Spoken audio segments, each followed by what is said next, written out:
this? And I'm like, that sounds great. This is year 8. So donate, give, support. The Big Give 2021 is finally here. I'm Chris Strub, the Giving Day guy here in San Antonio, Texas, and I'm joined by Scott McInich, the CEO of the Nonprofit Council. So Scott, we got to start at the very beginning here.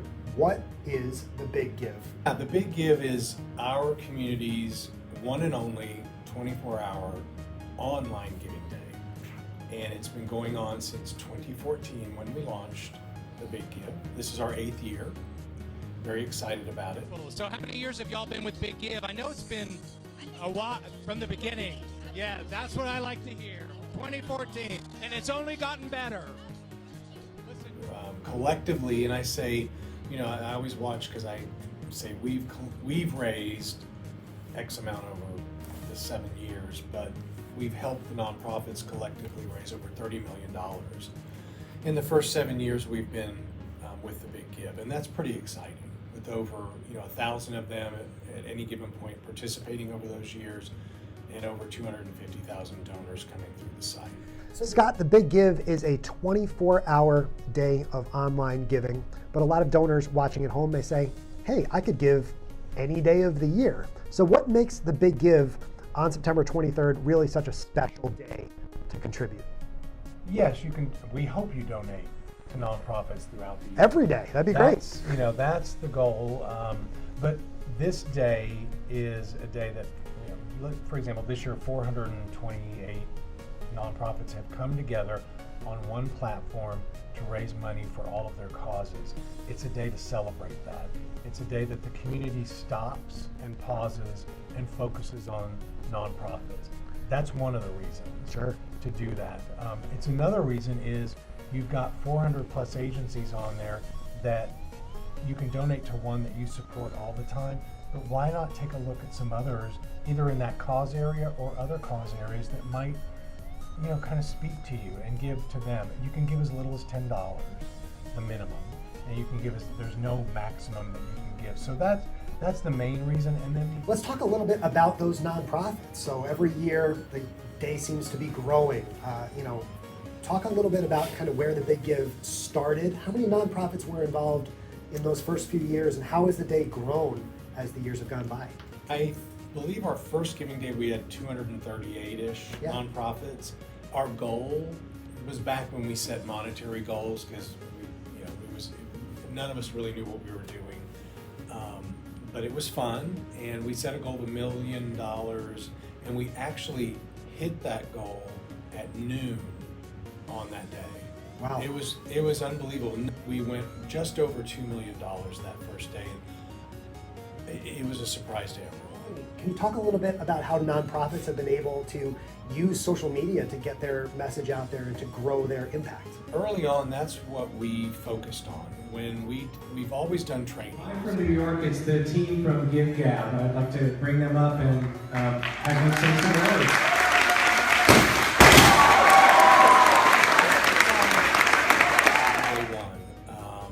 And that was the big selling point for me and our organization was we weren't just providing a website and a platform for them to go out and raise money.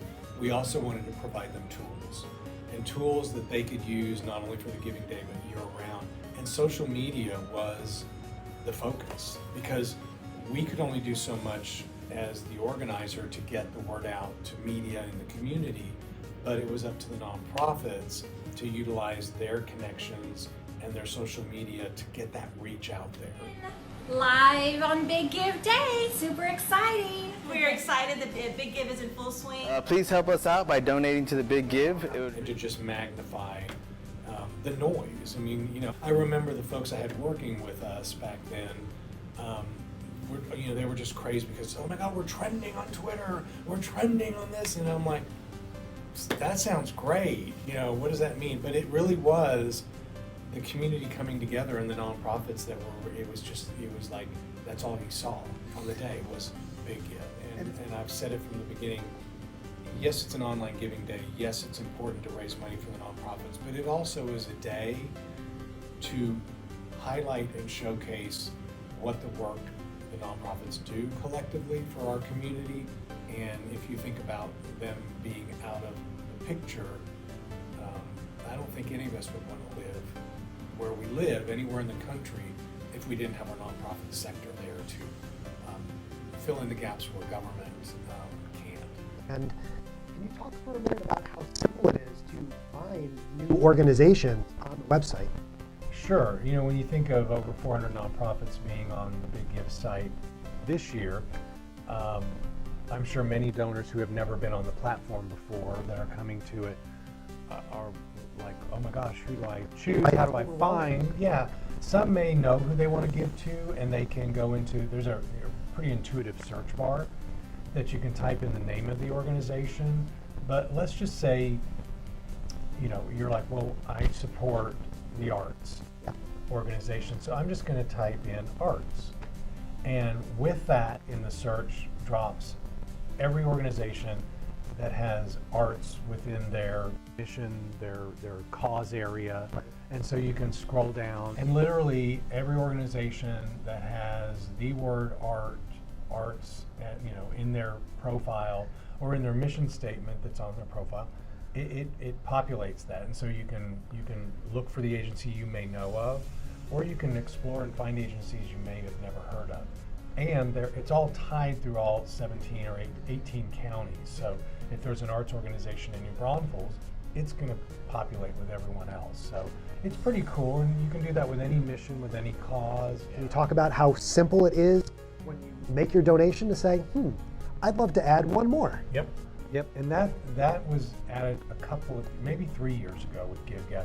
And you said it right, it's the gift basket. So you know, you think of Amazon, or you know, most any platform that you're buying something, you can just, oh, I want that, and it goes to your cart. And then you keep shopping and it goes to your cart. It's kind of addicting, isn't it, when you jump on and add one? You have one credit card transaction that just checks out and donates to all the nonprofits that you have put in your cart, and those donations go individually out to those nonprofits. It really is. It's very smooth. It's very simple. You press the button once, and it gives you kind of the individual verifications, like this one's done, this one's... Because I remember back 2014. It's very satisfying. Oh yeah. The platform makes it very simple also to get a receipt afterwards, so you can... Immediately. You get an immediate notification of the receipt of your donation with the list of nonprofits, and then the nonprofits know immediately that you donated through their back end of their website or their page, and then you'll typically, hopefully, the nonprofit will be on it and be sending you a personal receipt or email immediately after, which is kind of cool. So, you know, not only do you get that from the platform from Big Give or GiveGab, but you also get it from the nonprofit. And then my email address as a donor is not going to be redistributed to a lot of different places. Correct. No, we have a master list of donors through the day, through the site, that the Nonprofit Council holds, but we don't do anything with it. Right. We do not market. We don't even, you know, let that list know the next year that it's time to donate. Right. That's up to the nonprofits to do. They each have their own. So you guys are very careful and protective of that. It's the most important thing. We know, and you also have the availability to put anonymous. Now, you know, your information's still going to go through because it's a credit card transaction. But if you want to be anonymous, you can. And there is a feature on this year where we will scroll donations live. So donors will be scrolled live on our stats page. If you're anonymous, you can opt not to do that, and your name won't show.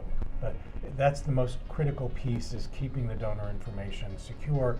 And speaking of security, the security on the site is pretty incredible. GiveGab goes to great lengths to make sure, and using Stripe as the credit card transaction company, that all of your credit card information is not stored.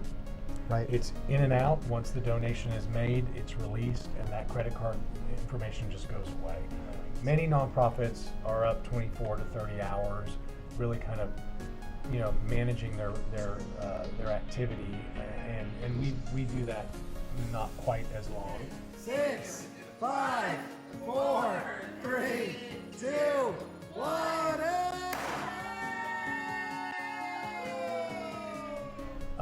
the milestones are great, but also what's great are the match minutes. When those happen, and you see that live ticker, which it's somewhere on our stats page, probably up here.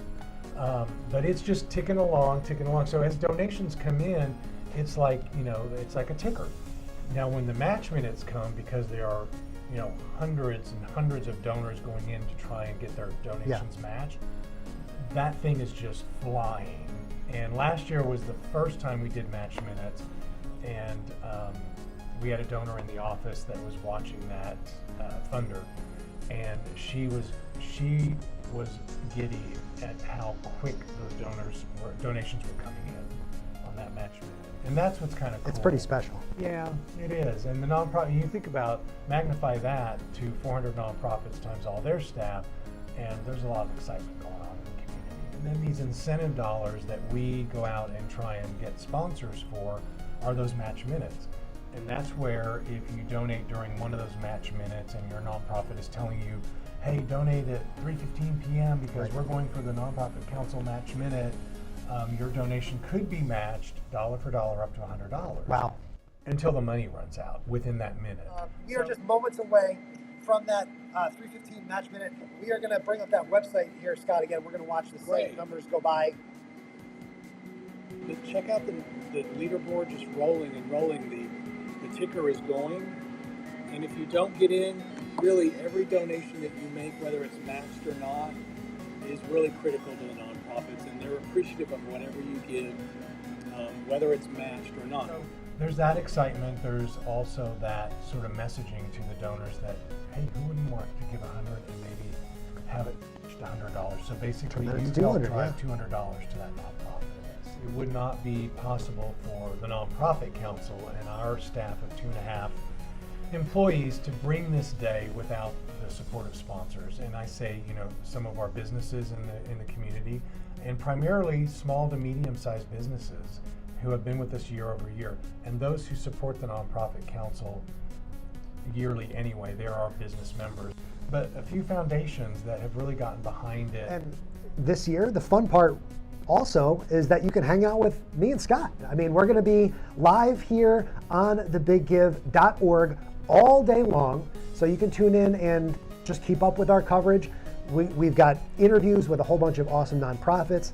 We've got some fun sketches with Pepper.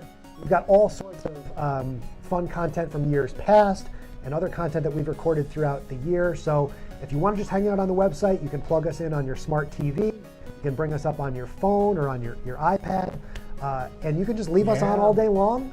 And Scott and I and Jerry and Mercedes will be here to convince you and to help you find some awesome nonprofits that you can go support during the Big Give. So if you're not sure who to check out, stay tuned. Yeah, there's Scott, more people besides us. Watch this. We're going to do a magic trick and we'll be on to the next sketch. Whoosh. Welcome back to the Big Give 2021 Live. I'm Chris Strub, the Giving Day guy. My guest this hour is Jeffrey Hans. Jeffrey is the president and CEO of Planned Parenthood South Texas. Jeffrey, thanks so much for joining us today. Thanks for having me. I'm delighted to be with y'all. So Jeffrey, tell me a little bit about the mission of Planned Parenthood. What do you guys do? What are you about?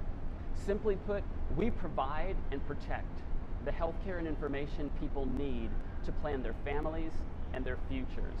The way we see our clinical services, our mainstay is providing family planning, the contraceptive methods people need to decide whether, when, and how many children to have. Because whenever a family can decide when to have its children, how many children to have, we believe that family's in the best position to make for the best educational and economic and emotional opportunities for those kids to thrive, succeed, and become part of a better community. Jeffrey, let's talk a little bit about the challenges of the last year and a half. I mean, every nonprofit around Barrett County, around the states, and around the world really has faced a multitude of challenges due to the pandemic. Can you talk about how you guys have adjusted to the circumstances over the last year and a half? So much of what all organizations do requires relationships and connection, and the pandemic has stretched and strained our ability to have connection. Maintaining connection with people through digital means and just plain old-fashioned getting on the phone and having outdoor cups of coffee has been essential. For the services that we provide, we made the decision early on that our clinics would be the safest, most diligent places where all services would continue and patients would be safe. We've employed new operating systems where people check in through telemedicine and on our digital platforms, wait in their car in the parking lot until they have a text message that it's their turn for their Depo-Provera shot or their pregnancy testing or whatever it is they've come to us for. And we have managed that successfully so that our clinics have been safe and have not been a place for COVID transmission, while our clients, our patients, get the care that they need. Jeffrey, let's talk about the Big Give. You told me before we started recording you guys have been a part of the Big Give family going on 8 years now. So thank you for your continued participation. Can you talk about what the Big Give means to Planned Parenthood and someone who's watching at home, where their dollars will go when they contribute during the Big Give? For me, the Big Give is a collective expression of a community that wants to care for its citizens and imagine and create a brighter future. And that underlies everything that I see happening with the Big Give. For Planned Parenthood, this is especially important. We rely on your charitable support to underwrite financial assistance to our patients who cannot afford to pay for all of their family planning and reproductive health care. So it provides the economic engines that fuel our clinical operation. And then collectively, I love being part of the Big Give because I know the patients in our clinics and their families, the people who Planned Parenthood serves, they're also the people who have other needs that bring them through the doors of other nonprofit organizations that provide other services that that family needs. And so I see this as a connection where the people that we are helping find care, support, and sustenance through a family of organizations that come together today to ask the greater San Antonio area to step up, stand up, and make a gift to continue this wonderful good work. Jeffrey, that's extremely well said. You mentioned in our pre-interview conversation as well that you guys have been doing a lot more video, a lot more social media over the last year and a half. Can you talk about how sort of you guys, how has that transition gone for you guys, and have you really seen more people coming in and learning about your services because of that work that you're doing? Well, the transition, it was one that, we had been using digital and non-face-to-face platforms and modalities for a while, but I think for everyone, the pandemic escalated things quickly.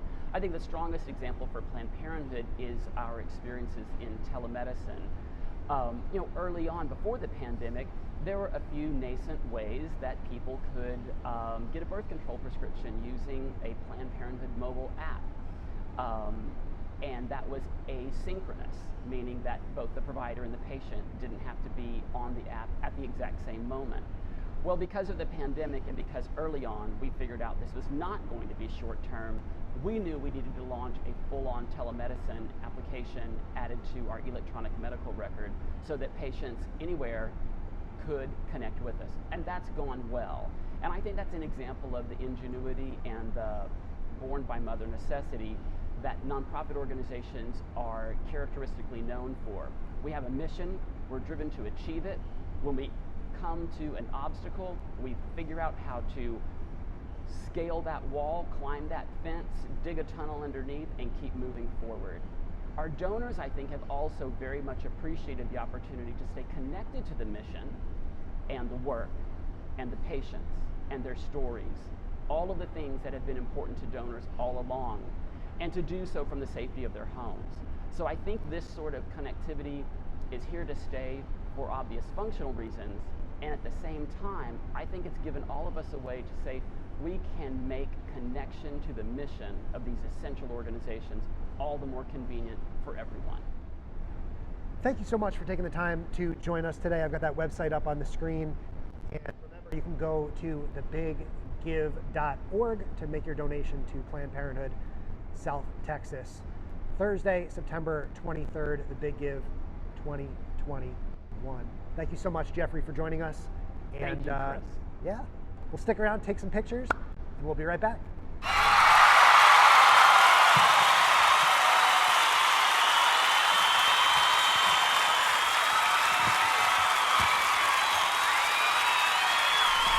Hi, Jerry Moore here from the Nonprofit Council, and welcome back to Big Give Live. Today we are talking with Nikisha Baker from SAM Ministries. Hi. Hi. Welcome to our super fabulous Big Give set. So, Nikisha, let's talk about SAM Ministries to start with. It's just such an incredible agency. Tell us about yourselves. Sure. SAM Ministries is a nonprofit here in San Antonio. We have been committed to serving the homeless and those at risk of becoming homeless over the last 38 years. Our programs range from street outreach, so engaging with those who are unsheltered, living in encampments under bridges, to longer-term housing programs like our transitional housing or permanent supportive housing programs that support a longer journey towards self-sufficiency. Last year, SAM Ministries served 4,300 San Antonians, and we are already on track this year to serve more than 1,000 more San Antonio households as we continue to see the fallout from the COVID-19 pandemic. What I think is most critical to the work that we do is the fact that it is not just about housing intervention. We really come alongside our clients and provide holistic wraparound supportive services that include everything from education and employment to life skill building, budgeting, connection to mental health and physical health resources, you name it, whatever individuals or families need to be self-sufficient for the long term, those are the supports that SAM Ministries is going to work to provide with our clients. That's a lot. That's a lot. You guys do you ever sleep? We do sleep from time to time. Right. Now is not a time where we're sleeping a whole lot, but no. So probably like almost all of our agencies, and you hit on it, you're seeing a significantly increased need for pretty much everything you just said. Yes, so without question. Okay, so that means that this year is even more important that folks support you. You guys have been part of Big Give pretty much since the beginning. Absolutely. And you've been with the agency for a long, long time and have just recently taken on a new and more stressful role. More fun. More fun, okay, good. I like the positive spin on that. So maybe talk about, as you guys have been participants of Big Give in the past, what has worked well for you and what have you had a lot of fun with and what have you had the best response to? So we have spanned the gamut in terms of Big Give fun.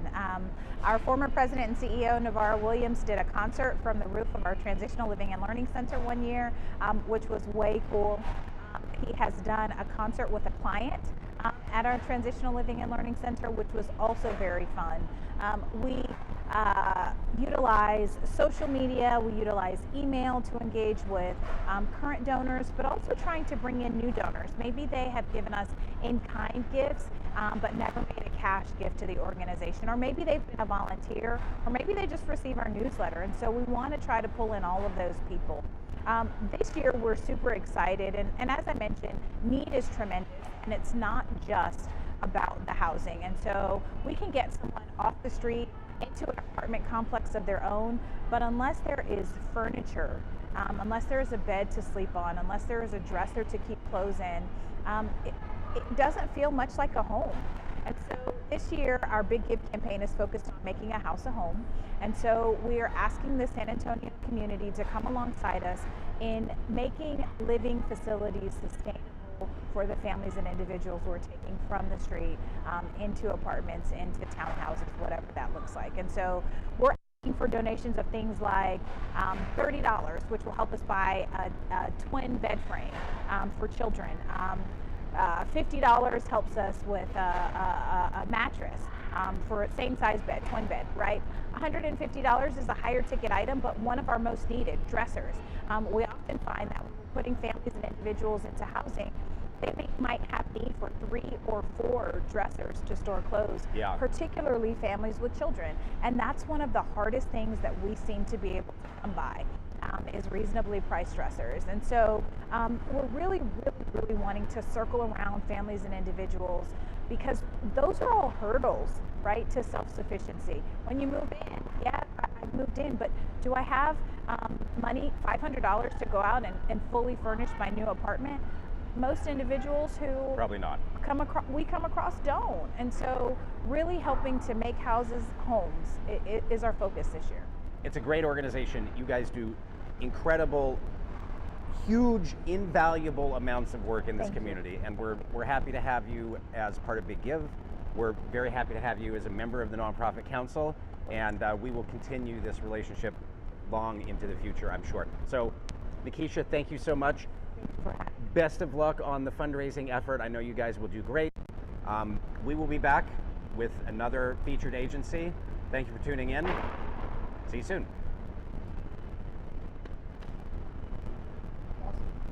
Okay. Perfect. Okay. Yeah.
Strub, the Giving Day guy, back here with another Big Give 2021 social media tip. In this minute, we're talking about Instagram. I've got my phone up here. You can see my Instagram profile.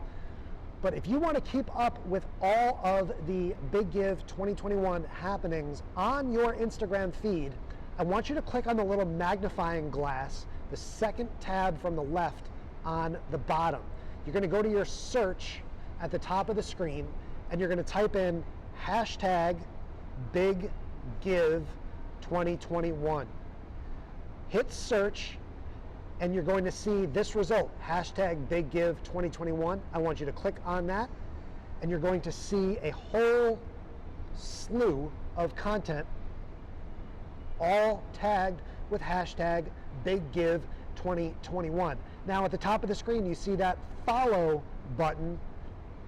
You're going to click follow, and now in your Instagram newsfeed, you're going to see Instagram posts from different agencies, from the Nonprofit Council, from me.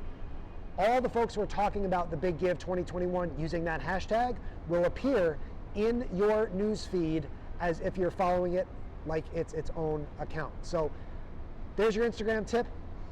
Follow hashtag Big Give 2021. I'll see you over there.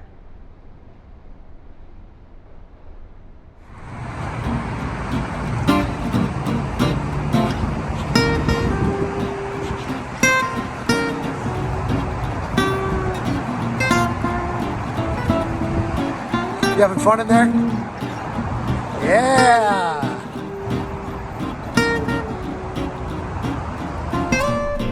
Hi, Jerry Moore. Yeah, clapper. Hi, Jerry Moore with the Nonprofit Council, and welcome back to Big Give Live. We are talking with Katrina Campbell from Brighton Center. Brighton Center, we love Brighton Center. Brighton Center is not only a super powerhouse Big Give participant, they are also a member of the Nonprofit Council and have been, I think, from the very beginning. Yes, I think you're right. Yeah, so that's, we love you guys. Well, good. So we love y'all. Let's start. Hi, welcome. Thank you for joining us. Let's start out by just maybe talking about Brighton Center for folks who may not be familiar with your agency. Let us know, what do you do? Yeah, sure. So we've been in the community about 50 years, and we serve kids with disabilities and delays, and we do that through In-home therapy, we are just starting an on-site therapy clinic. We have 2 preschool centers and a special education advocacy program. So we really try to provide wraparound services for those early childhood years so that we can get kids ready for kindergarten and on track for hopefully high school graduation and beyond. Wow. Yeah. Okay, so that's a lot, right? It's about almost 4,000 kids a year that we serve. That's a ton of kids. Yeah, that's a lot. Ton of kids. It's a lot. So we had Sam Ministries in right before you, and then we were talking about how they never sleep. So y'all probably don't really ever get a lot of sleep. Well, either. thankfully, most of our kids come to us and they leave before 6 o'clock. So we do get the nights off. Yeah, right. That's we it's do not like being like they're your actual kids where they're with yes, you right. We leave those kids and then go to our own kids at home. Yeah. Right. So we never get a break. You're right. Right. So you're right. You're right. Yeah. Let's talk a little bit about your history with Big Give. Sure. So your agency has done historically very well with Big Give consistently. Yeah. Do you have anything you want to share, about what's worked for you? Either, you want to talk to the donors about that, or even other participating agencies and say, hey, we rock this with this thing. Yeah, no, I think the thing that we love about Big Give is it's a day, right? And I know it opens up a little bit earlier so you can start donating, but I think that 24-hour is a really motivator for people to donate right then. And we're highly competitive. So we like to see our name at the top of the leaderboard, and we also have found different ways to really engage our staff in setting up team pages and our board, and we work with them weeks in advance. We have already started our strategy and mapping things out, and so we get everyone involved. And really, that's the beauty of Big Give, is everybody doing a little turns into a lot. And so we just have really embraced that whole concept, and we have a blast doing it. So thank you so much. Yes, thanks for having us. We look forward to, as you are taking on a new and more important role, and your organization is changing, and we look forward to seeing much more of you. And we will be back soon. We will be back soon with another full edition of Big Give Live. Thanks so much. Thank you.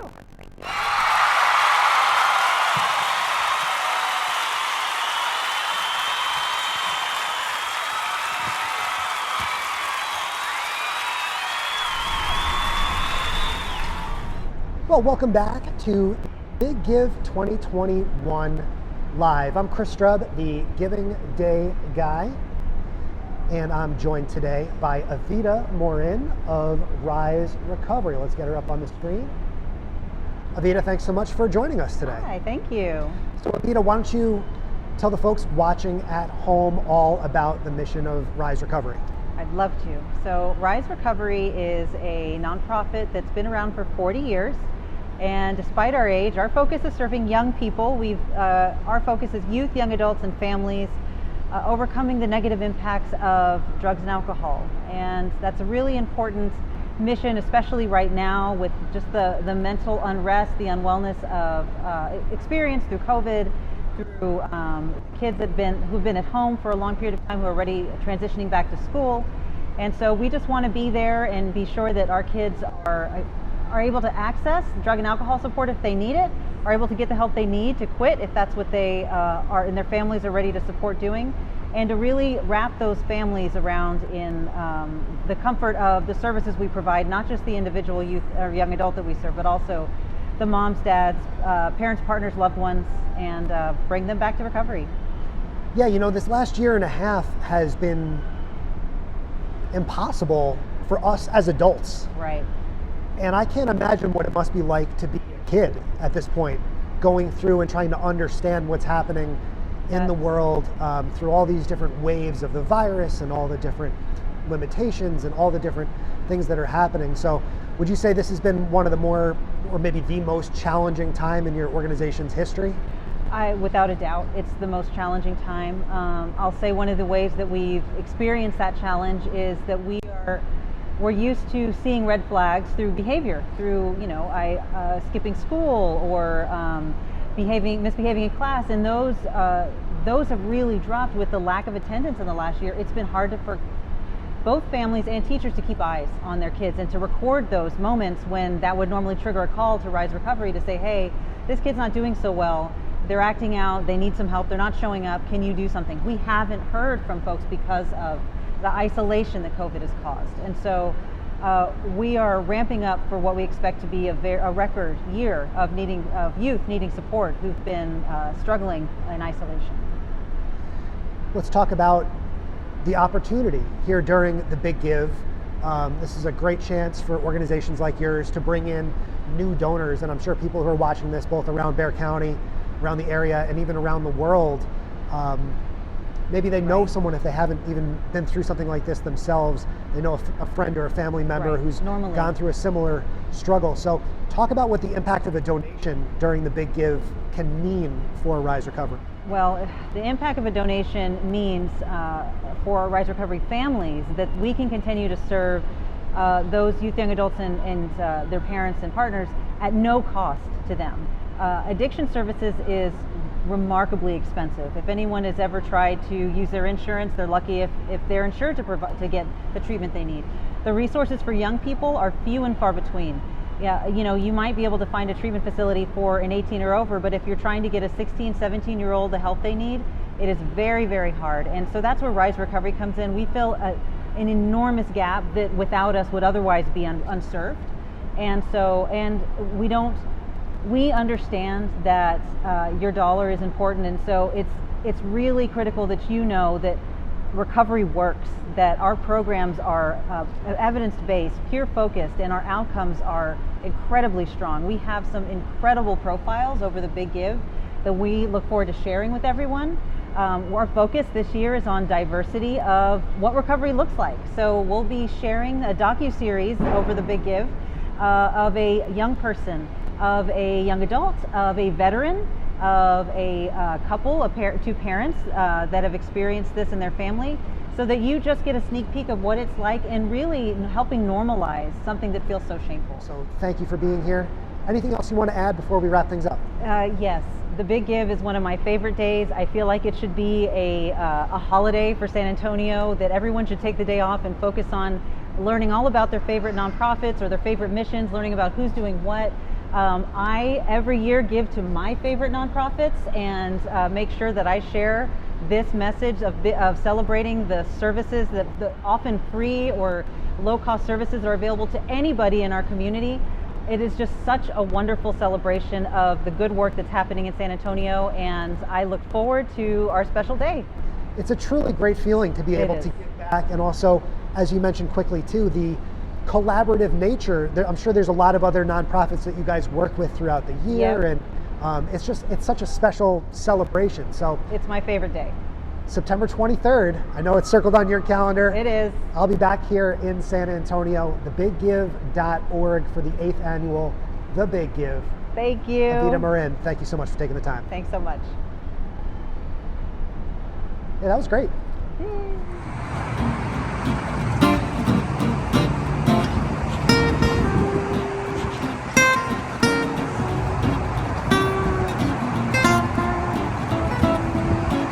You having fun in there? Yeah.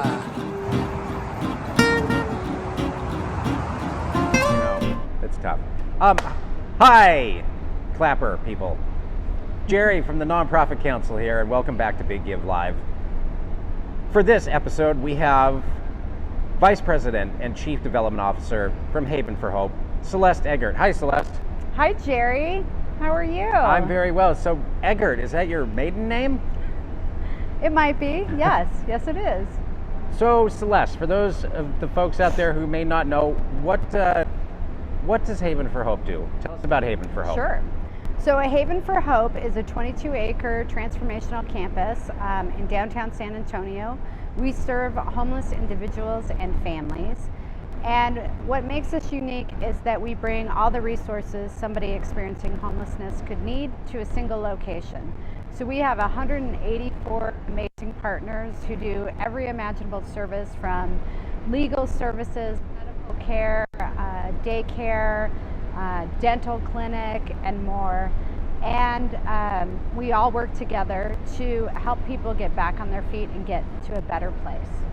Cool. And how many people do you serve on a given date, week, month, year? Pre-COVID, we served about 1,700 people a day. That's a lot. Including about 200 kids from age newborn to age 18. That's quite a few. It's a lot. Good. So you guys have participated in Big Give for a while now. A while. You've been very successful the last couple of years. Well done there. Thank you. What have you guys done that's worked really well for you? Or what have you done that sucked? You can talk about that too. Well, I think what we've done that has worked really well is having something targeted that we're fundraising for. The years that we've just raised funds for general operating, it hasn't done as well. So for example, the first year that we did a targeted campaign, it was to renovate our kennel that we have for our dogs who belong to our clients. It's not like a staff timeout kennel? Nope, it's not a Okay, staff all right. timeout kennel. And that was incredibly successful. And so we did a lot of videos, a lot of social media around what the kennel is, how we use it, just educating people. And I think when you do a targeted approach like that, people respond better. The year after that, we raised funds to purchase some vehicles. We actually were only going to purchase 2 vehicles, but we raised so much money that we were able to purchase 4 vehicles. And then last year, we raised funds for our Family Emergency Services program. This year, it's in the past, we've had a lot of fun and we've made some funny videos. Like the year we were fundraising for the cars, we did carpool karaoke. But this year, we actually have a pretty serious cause that we're raising funds for. Haven for Hope, as I said, we're a 22-acre campus. We have about 1,700 clients on our campus every day. We have about 280 staff and partners who are on the campus. We have volunteers. It's really kind of like a little city, if you will. And so security is incredibly important. We have over 500 security cameras throughout the campus to make sure that everybody's safe. And that's what we're going to be raising funds for this year, is our security cameras. Okay, good. 500 is a lot. It's a lot of cameras, yes. Who keeps an eye on all of those? We actually have life safety officers who are our security team, and there's somebody that's monitoring them at all times. And if something happens, a critical incident, somebody collapses, they will dispatch the rest of our security team right on spot, and we can be there in a matter of seconds. Wow, that's cool. So do you have a breakdown on your Big Give page for different amounts that people can give that translates into like $50 buys the lens for the camera, or $10 you can buy the cable? We don't yet, but we will. Okay, because great. that's an amazing idea. Check back for that. What if people buy, if they buy a whole camera, can they name it? Can it be like the Harvey Najum, the Harvey Najum courtyard camera? Zzz. Hi, Harvey. We haven't created naming opportunities for the cameras, but we're some happy to look some places into if you donate X amount, you can buy a brick, right? And you build Yes. it, but you're not doing a building. Yes. It'd be weird to build something out of cameras. I'll name it after you, Jerry Moore. I'll name a camera after Thanks, you. Celeste Eggert.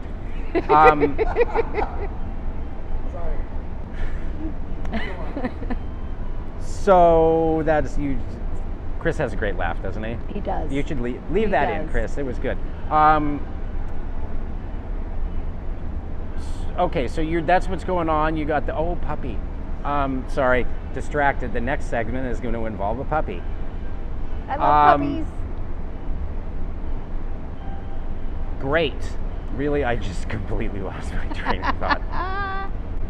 Where were we? Why don't you ask me why Big Give is such an important event for nonprofits? Thank you. That's you more specifically.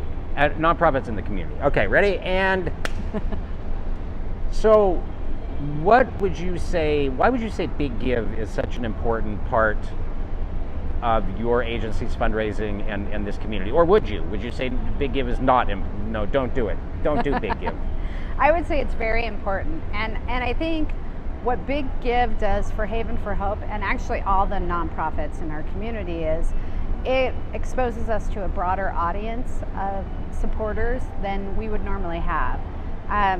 you know, we're pretty targeted. Our supporters are interested in the issue of homelessness. But for example, I mentioned that we raised money one year for a kennel. And there may be a lot of people out there who support animals, but aren't typically interested in serving, in supporting homeless organizations. Maybe because they didn't know that sometimes homeless organizations like Haven have a kennel. And so what's great is that we may get donors to our organization that we wouldn't otherwise, people who want to support our organization because we have homeless animals at our campus. And so I think that's a great Personally, great I think it's fabulous that you have kennels to take care of animals. As do I. Good. We're on the same page then. No, I think the nonprofit community is really grateful to the Nonprofit Council for hosting this event every year. I know it gets harder and harder every year, especially with the pandemic, but it really is a great opportunity for all of the nonprofits to come together on a single day and share the message of the great work that we all do. Thank you. Well, we're proud to have Haven for Hope as a member of the Nonprofit Council. Again, thebiggive.org to get to our site, tncouncil.org if you want to check out more information about the Nonprofit Council itself, or havenforhope.org if you would like to get some more information and learn more about Haven for Hope. So Celeste Eggert, thank you so much for joining us this Jerry afternoon. Moore, thank you. I'll see you tonight for tacos. Yay, it's Taco Tuesday. Walk that way.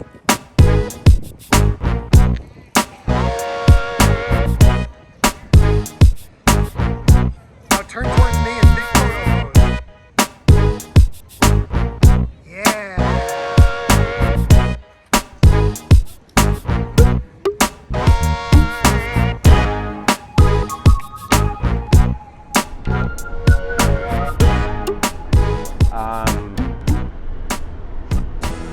So I look at the camera even though I'm talking to you? Up to you. Everybody's doing it a little different. Okay. So if you want to look at me the whole time, if you want to look at the camera the whole time, if you want to go back and forth, whatever you're most comfortable with. Okay. Did we zoom out so we got Pumbaa in there? Yes, Pumbaa's in there. Okay. Buddy, you're nervous, you're panting. Yeah, that's cute. I'm going to use this camera to get up. Yeah, okay.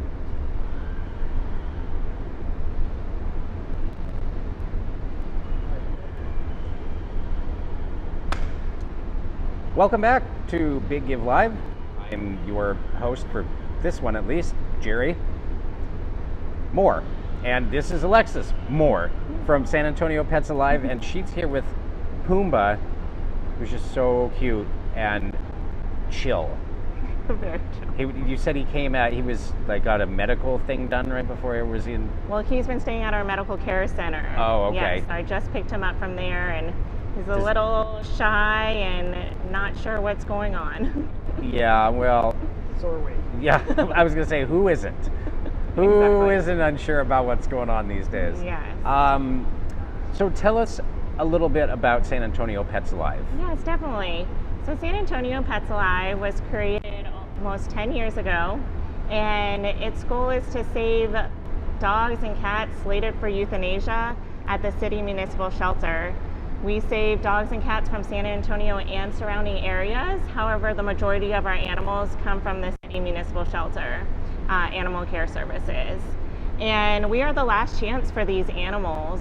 We focus on animals that are at risk, so either on the euthanasia list or close to being on the list.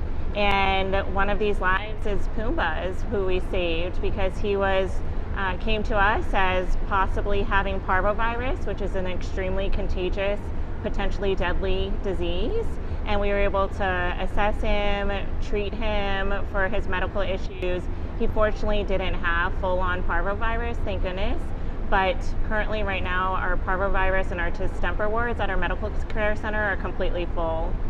Besides our medical care, we also provide foster programs.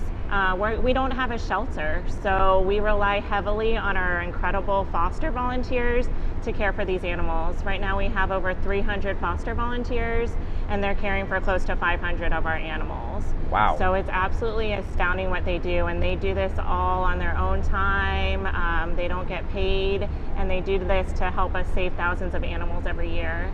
We also have an adoption program in addition to a placement transport program as well, where we're able to transfer out animals to other animal rescue organizations across the country and in Canada, where there's a shortage of adoptable animals. So we're able to save hundreds and hundreds of lives every month through our amazing rescue partners. So we have a medical program, adoption, foster, placement, and transport program as well. Wow, that's a lot. I didn't know that about Canada, that they had a shortage of adoptable animals, is that what you said? Yes. Interesting. So how many animals total a year do you guys work with? You know, I mean, not exactly, but just kind of an estimate. Yes, so since our existence, we've saved over 56,000 at-risk dogs and cats. We save approximately 5,000 animals annually, every single year. And this year we've saved close to 3,000 dogs and cats currently, and half of them have been puppies and kittens under 5 months old. How many of those are total foster fails? Like half of them. I don't know. Not as many. Yeah, we have many dedicated fosters. As hard as it is, it's extremely rewarding for them to see their dog adopted. Yeah, I'm sure that my wife is probably going to talk to me about doing that when she sees this segment. And kind of aside from Big Give, but if somebody wants to get involved in that part of the process, they can just go to your website and get more info. Yes, our foster and adoption application are on our website. We're always looking for foster volunteers and for adopters. Right now we're at complete capacity at our medical care center. We have 71 animals at our medical care center. And some of these animals have completed their treatment, are completely healthy. We just need to have a temporary foster or an adopter in order for us to save more animals in need. Got it. Okay. And what's your website? Is it sanantoniopetsalive.org? Correct. Okay, yes. good. I guessed that, but I was right. Let's talk about Big Give then. Yes. So you guys have done well in Big Give, and you will continue to do well, I'm sure. Let's talk about what you've done that you've seen some good success with, and or you can talk about something that you did that you thought was going to be a home run and ended up kind of being a flop. Well, either way. Yes, our match campaigns go extremely well. So we've been already working on trying to secure some matches in order to be able to leverage even more donations during the campaign. We know that's a main one of our biggest successes. So we're looking into doing that and also providing companies an opportunity for exposure while also contributing to help save lives. And we really are wanting to highlight our different programs. You know, I feel as if there's so much that's involved within San Antonio Pets Alive that it's hard to see the behind the scenes. And that's where this year we really want to provide footage and different opportunities to showcase the incredible work that my life-saving team is doing. It's absolutely phenomenal. Great. Are you raising money for something specific this year? I mean, I know obviously you have a huge amount of expense in the program side and everything you're doing all the time, but are you focusing on any one thing this year, one segment, or is it like just all the money is going into, you know, what you guys, all the good you do normally? Big Give is going to be our largest fundraising event this year. We've had to cancel our in-person fundraising events due to the pandemic, and usually those generate over $200,000 for us. So unfortunately we haven't been able to have any in-person events. Third-party events have decreased significantly. These summer months have been really hard for us financially and also operationally. And so really we are going to be raising these funds for our programs and services. Yeah. Our medical expenses have been high this year, treating dogs and cats from a variety of illnesses and injuries. We've had amputations. We featured our dog that was shot in his paw and had to have a full leg amputation. We've had kittens with feline leukemia virus, which is really deadly, potentially deadly like parvovirus. Yeah. Our distemper cases it's just not slowing down, and that requires a lot of medical staff, a lot of medical care, medicine alone. Yeah. And it's just adding up, and we're just trying to do as much as we can with a small team and with the resources that we have. And you probably, I mean, I don't know. I've seen that animal adoptions have been busier this year, which also requires more. Is that true? Have you guys seen that? Like, have you adopted more animals in? Well, yeah, right. You know, more like February 2020 to whatever March of 2021 or whatever it may be. Yes, last year in 2020 during the pandemic, we had a great number of adoptions locally. And then this year, these past couple months, it's been tough. I feel as if people are going back to work. It's harder with them being able to adopt. And so we have seen a decrease in adoptions. That's why we're thankful that we relaunched our transport program and we're able to adopt them out through other rescue partners in different areas. Cool. This is the free form part of the conversation. I mean, if you want to, is there anything you want to talk about that we haven't covered? Anything you'd like to say? Thoughts, ideas? Do we want to, you know, see if Pumbaa has anything to offer? He seems like he's chill. His thoughts are, maybe if you could just be a little more quiet, I could just go to sleep. Pumbaa says he needs a home. He needs a foster, an adopter to rescue him. Hopefully by the time this features, he will already be in his forever home. I sure hope so. But I mean, I think really what stands out about San Antonio Pets Alive is that we don't have a shelter. And so we're the only rescue organization with a building at Animal Care Services. And that building we use to temporarily place animals that are at risk at the city municipal shelter to give them more time or to tag them by other rescue partners. And I'm just amazed by our team and what they do every day because they're working around the clock. They're running to the buildings trying to pull the animal at the last second and trying to do what we can to save as many of these lives. We are their advocates.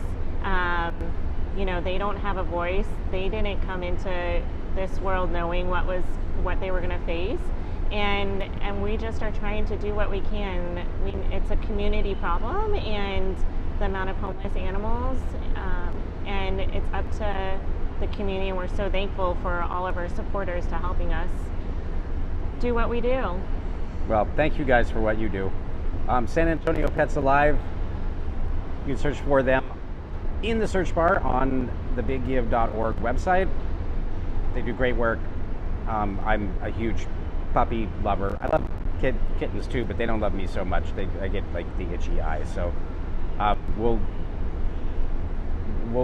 say a lot of good prayers for you, Mr. Pumbaa. And I forgot to mention that because we are also one of the only organizations that take in day-old neonatal kittens, and which supposedly aren't allergic when they're very young. They don't have the dander. Yes.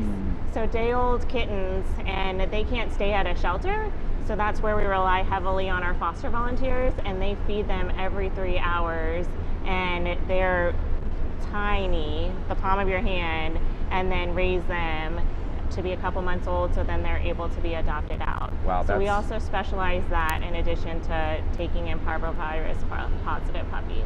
Man, you guys should be up. If there was like a nonprofit sainthood, I would nominate you guys for that.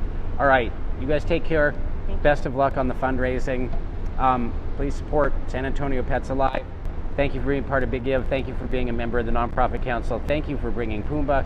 Thank you guys for everything you do. We'll be back.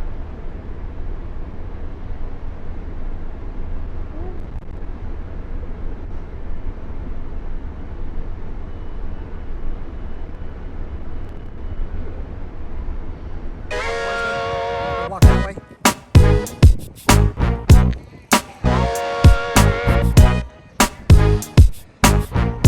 Now turn towards me and big photo pose. Yeah.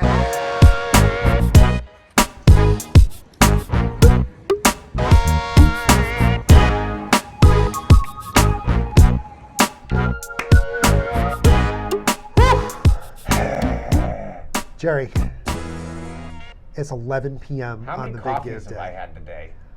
Not enough. A lot. I know you had some salad dressing. My shirt had some salad dressing. this is always the time when we get loopy here in the office. Maybe your organization is feeling a little loopy too. Pepper's already passed out. Yeah, Pepper's on the couch somewhere over there. I think I saw him doing like his 5th tequila shot. It is just, it's one of those nights, but trust me, you do not want to close your laptop. You don't want to turn your phone off and go to sleep, because at 11:15 p.m., this match minute is a big deal, Jerry. Yeah, this is the last match minute of the night. This final one is also sponsored by the Nonprofit Council, and this is 10 grand. This is a great way to cap off the Giving Day and to give one more little bump to the agencies who are participating. We are going to match every donation up to $100 until that 10 grand runs out. And usually, honestly, this time slot, this 11:15, we've already lost some people who get up early in the morning or maybe haven't had 17 coffees. Yeah. So they're already out of the competition. So this is usually a better opportunity for folks to have a little more good result. Or hey, you know what? If you're watching in New Zealand, it's mid-morning. You got plenty of energy. You got plenty of, I don't know what the New Zealand currency is down there. But if you're watching somewhere else in the world, you're over in London, you're sipping your English Siri, breakfast what tea. is the currency in New Zealand? Oh, I hate you. Yeah, Apple, if you're watching, your voice recognition sucks. Wherever you're watching around the world, no matter what time it is, no matter what might be in that coffee cup that you're sipping out of at this hour, 11:15 p.m. is going to be our final match minute of the day. It's been an awesome day so far. I mean, I've been a fan. All these match minutes just flying by. We are so especially grateful to all of you guys who have made your donations throughout the day, and this is kind of one last evening gift from the team here at TNC to the participating nonprofits. An unrestricted match minute means that all 400 and 400 and something nonprofits, to be finalized soon, are eligible to have donations of up to $100 each matched during this match minute until that $10,000 runs out. Yep. This is just our way of sort of rounding the day out with a thank you to everybody, and we will express that thanks with $10,000 to match these later night donations. I'm going to say thanks for everything, Chris. It's been fun. I'm very excited to have another big give almost in the can. Yeah, man. We're counting down the minutes here with you. Trust us, we're awake. You could probably find us over live on Facebook. Check out our Facebook live streams from all throughout the rest of the day. There goes my voice, Jerry. Yep. Yeah, go to Facebook to watch while I try to figure out where Pepper hid his bottle of tequila. That's it. It might be under the desk over there, but that shifty little. Jerry, it's been an awesome day. Again, we want to say thank you to all of the nonprofits out there and wish you the best of luck during this 11:15 p.m. match minute. So get on the phone, send some texts. You got one final chance here to have those donations matched at 11:15 p.m. during the Big Give 2021. All right, Chris.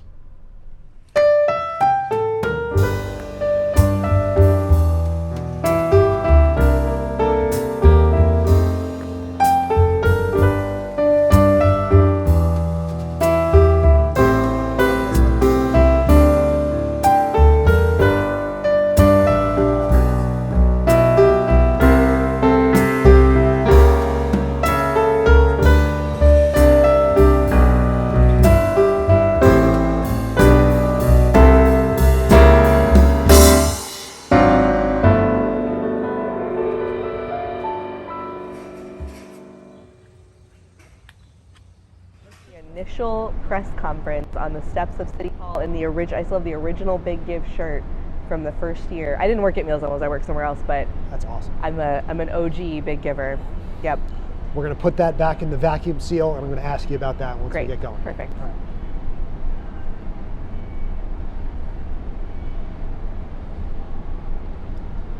Welcome back to the Big Give 2021 live. My name is Chris Strub, the Giving Day guy here in San Antonio. It's beautiful. And I'm blessed to be joined today by my guest. This is Forrest. from Meals on Wheels. Hello, Forrest. Hi. Nice to meet you. Glad to be here today. Thanks so much today. for coming in. Thanks for having me. So Forrest, for the 3 or 4 people around the world who maybe haven't heard of Meals on Wheels, can you give me kind of the Meals on Wheels 101? Who are you guys and what do you do? So we have been around for over 40 years, and the whole goal of everything that we do is we're trying to keep seniors and disabled adults able to live safely in their home as long as possible. In San Antonio, we have a really high rate of home ownership among our seniors. And so many of the clients that we serve have lived in their house for 40 years. They paid it off 20 years ago, and it makes more sense financially for them to stay in their homes. It's where they want to be. So we're trying to do everything we can to keep them safe and at home.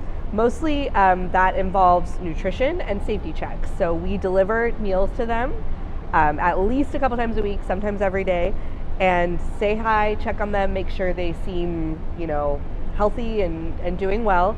We also take care of their pets, so we'll bring them pet food, we'll make sure their pets get vet services, we want them to have that companion. We'll do home safety projects in their house, making sure they have grab bars or ramps, they have air conditioning or heaters, things like that. We provide volunteers that come in and just hang out so that they're not socially isolated. We know that the isolation that a lot of our clients face can be equivalent to smoking a pack of cigarettes a day in terms of bad health outcomes. So we'll provide volunteers to come in and play board games and do all of that sort of thing. And then we also have services for people with Alzheimer's and dementia. So in that case, most of them live with their family members who are caregivers. And again, we're trying to make sure that they have the ability to live in that home as long as possible and not have to go into a nursing facility early. So it's just kind of, home is really important to us. We want our clients to be at home and be comfortable where they want to be. And so we do everything we can to keep them there. The phrase at home, stay at home, I think we've all heard it. It's very familiar. Once or twice over the last 18 months or so. Seniors, adults, children of all ages, everyone stay at home. So this last year and a half seems to have been like the big shining moment for Meals on Wheels. Obviously you guys have been around for generations. Right. But I think it's safe to say the last year and a half has probably been an unprecedented era of people staying at home on purpose. Absolutely. It's interesting. I think it's driven home the message so much more to people who don't normally have to stay at home of what that isolation is like, what it's like to literally not leave your house every day. A lot of our clients see us and the mailman, and that's literally it. They don't see any other humans. So what was interesting, most of our clients were already sort of social distancing and staying at home by nature of their situation, right? We're serving people with our home delivered meal program who are typically physically, sometimes there's some other things going on, but unable to leave their homes, unable to stand to prepare a meal, things like that. So they are homebound. And so they were naturally already isolating. They were naturally already socially distancing. And so actually our infection rate of COVID among our clients has been pretty low because they're not going anywhere. At the beginning of COVID, our priority was to try to get as much food into their houses as possible as quickly as we could. So for one thing, if we lost a lot of volunteers because they got sick or because they didn't want to volunteer anymore, we could cover for that. But also because we wanted to limit the amount that client had to potentially have their family come by to bring them food on the weekends, or that if they could leave their house a little bit, we didn't want them to have to do that. So we've been providing our clients extra food since the beginning of the pandemic to hopefully limit that interaction. But it's really interesting how so many people have spoken to us and said, like, I've always thought what you did was important, but I never truly understood the isolation part. The nutrition part seems obvious, right? Like, they can't get to food, we want to give them food. That everybody gets that. But the literally you don't see anybody all day and what that does for your mental health, I think a lot of people didn't get that until this year, and it's such an important component of the work that we do. So you mentioned a Meals on Wheels, driver, volunteer, and the mailman, but even with just that limited interaction, let's dive into the minutia of how this, I guess, handoff actually happens. I mean, have you had to even adjust what that looks like when you bring food to the door? Right. So one of the things that is really cool about Meals on Wheels and what we say is like our secret sauce is in non-COVID times, we have the trust to get into the home. So the volunteers and the drivers that support our clients build relationships with them. We have volunteers that have been volunteering with us for 15 years, and it's the same route. And so clients certainly come and go, but they develop these relationships with these people. And we had volunteers or drivers that would go in, and Mr. Smith is blind, and so they go in, they put the food in front of him, they unwrap it, they get him his fork and knife, they explain to him what's on the tray, and then they go. And once COVID happened, like, that wasn't safe anymore. And so unfortunately, it's taken away a big part of what that experience is like, both for the volunteer and then of course for the client.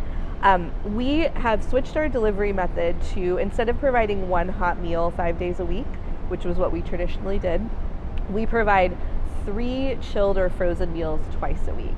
So we're only seeing our clients twice a week. We call them all another time, so we're making sure to check on them.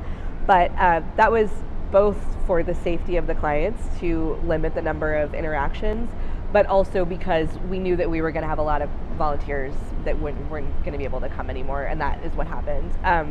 And so that helped us to be able to maintain and not skip a single day of delivery service in this whole time.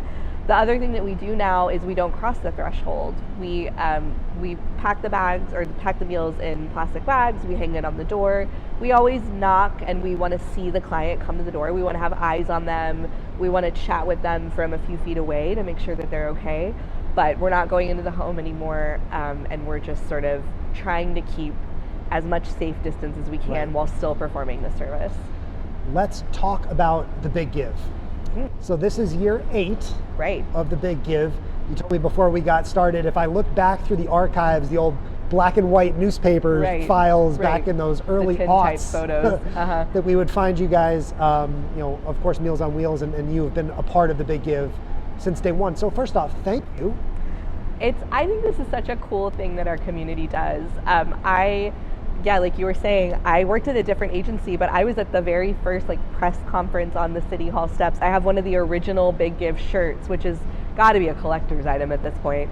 And I don't even know if Scott has one of them. Scott's out here watching us now. See if he has it in the closet there. Yeah, I refuse to let it go, even though it's getting a little tight on me these days. But I think it's such an important thing for our community to come together and to give people an opportunity to understand all of the different work that's going on. And Meals on Wheels has been a participant since the beginning. The cool thing about the Big Give for Meals on Wheels, we have a fleet of about 35 vehicles that go out every day and deliver meals and deliver them to senior centers and individual homes. And those vehicles are our lifeline, and that's how we get to our clients. And so the Big Give, usually the donations from the Big Give allow us to purchase a vehicle, and then we put the names of all the donors on the back of it. So you can see the truck driving around San Antonio and find your name on the back. Although last year we did divert that funding to help us with our COVID response. So let's talk quickly. We're running out of time here. I do feel like I could chat with you all day long. I know. I mean, I could talk about this for hours. I could bore you to death. I really could. I'm sure you guys have a lot of content on your social media channels and things as well, where if people want to learn more about Meals on Wheels, they can go there to do so. Absolutely. All of our social media, it's basically all MOWSATX, and it's, donating is wonderful and that's important, but also volunteering is great. It's a really rewarding, lovely experience. I just was able to go deliver a route yesterday, and it takes an hour, and it's during your lunch break, and it's a way you can help all year.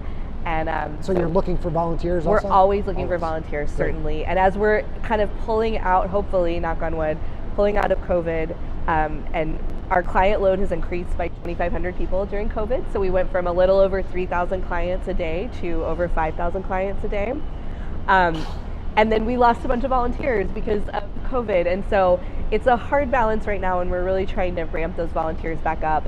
And donations help because they help us to buy vehicles and to pay drivers and pay for food, and also volunteering helps. So, is there anything you want to say to your volunteers? Come volunteer. Our volunteers are our lifeline. We love you guys, and they're our eyes and the ears in the community. And it's so fun and easy and rewarding and great. And so come volunteer with us. And anything you want to say specifically to someone who's about to click donate to Meals on Wheels? Thank you. Thank you, thank you, thank you. We are an organization that is only here because of the community. The community has stepped up during COVID and has really helped us to increase the number of people we serve. to increase the amount of food we give. So thank you for that. Thank you for giving today at the Big Give. And we couldn't do it without you guys. I got to get you out on this. Meals on Wheels, do you guys ever deliver anything that looks as delicious as our friend Pepper here? You know, we do, and I think we should have Pepper come out and deliver meals with us. We love a mascot, so maybe he should come out and deliver meals with us. You know, I've got Scott McInich's number. We'll see what we might be able to pull off here. I think the Giants would love it. I think it'd be a lot of fun. Thank you so much for taking the time today for us. It was great to meet you, and best of luck during the Big Give 2021. Thanks, everybody. Thursday, September 23rd, thebiggive.org.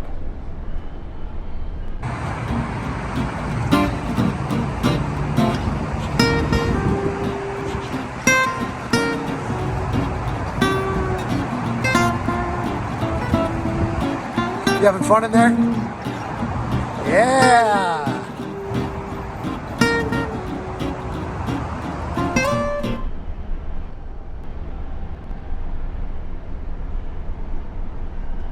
Welcome back to the Big Give 2021 Live. I am Chris Strub, the Giving Day guy, and I'm blessed to be joined here by my guest. It's Sierra Sanchez. Let's get her up on screen. Sierra, it's great to meet you. Thanks so much for coming down today. Thank you for having me.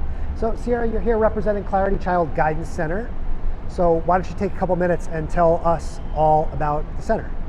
So Clarity Child Guidance Center is the only nonprofit mental health treatment facility to focus on kids ages 3 to 17 in South Texas.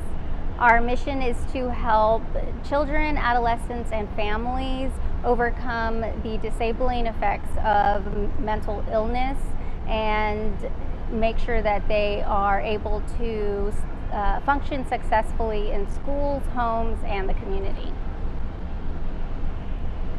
Let's talk about the challenges of the last now year and a half, which is, I mean, it's kind of crazy to think about. You know, we were having similar conversations last September. You mentioned this is now your second Big Give, but it feels like a third Big Give after trying to plan for last spring. So let's talk about how the last 18 months have really affected what you guys do at the center. So it's affected our population in the facility to where there's more stress at home. I think that going to school for kids, it allowed a more regulated schedule, and once they started getting out of their day-to-day, things were stressful for parents as well, and anything that is going on in the family unit as a whole, that will eventually trickle down to the kids. So we want to make sure at Clarity that we are not just treating the kids, but we're treating the home life and the families, and make sure that everybody, the whole family unit, is involved in the treatment and healing process. We had to switch to all virtual, and then you get the effects of screen burnout and technology burnout. And so we've just had to shift a little bit in what we're exactly treating. The underlying factors that were causing the anxiety and the illness may be a little bit different now. It's pretty incredible to think about how deeply this pandemic has affected us as adults, and then take a step back and think about how much harder this must be for kids to try and understand what's happening. Right. With so many different messages coming into them, and of course the effects of social media. I'm a big proponent of using social media for positivity, of course, but it's not all positivity, I'll admit that. So, I mean, how have kids been able to sort of adjust to what they've seen over the last year and a half? I think that they adjust really well, actually, and given the right tools. I think it's easier for them to kind of acclimate themselves more so than adults who are very stuck in certain structures. However, with that said, I think with kids who are struggling with mental illness, it's going to be a lot more difficult, and it's just important for them to understand that this is not forever. And so even if they don't quite understand the virus and they don't quite understand the reason for social distancing, or even now the Delta variant, school is open, but then it might not be, and their favorite restaurant is open, but then numbers go up and it's not. And so it's more so an environment of the unknown. And once you take that security away, that's where the stress comes from, is just a security of knowing what's going on. And so kids will, they will adjust as long as they feel safe.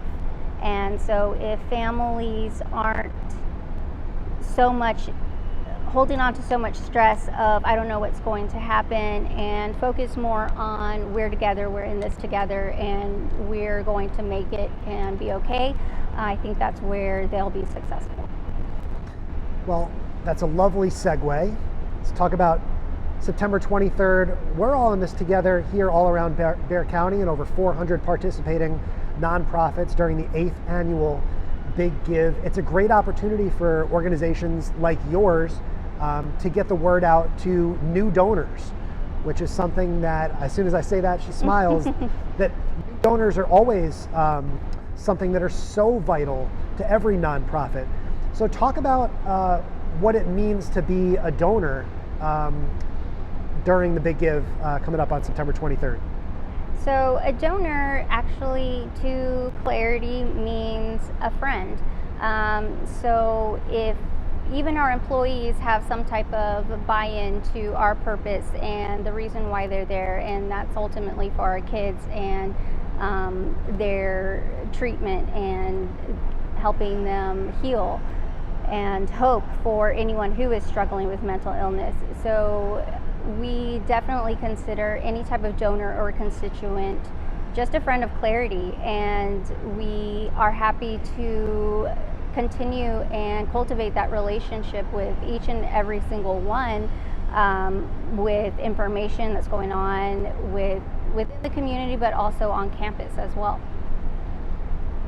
Let's talk about the specificity of what those donor dollars will mean during the Big Give. So if I log on to thebiggive.org and I donate $20 or $50, can you share where you expect to apply those donations? Yes.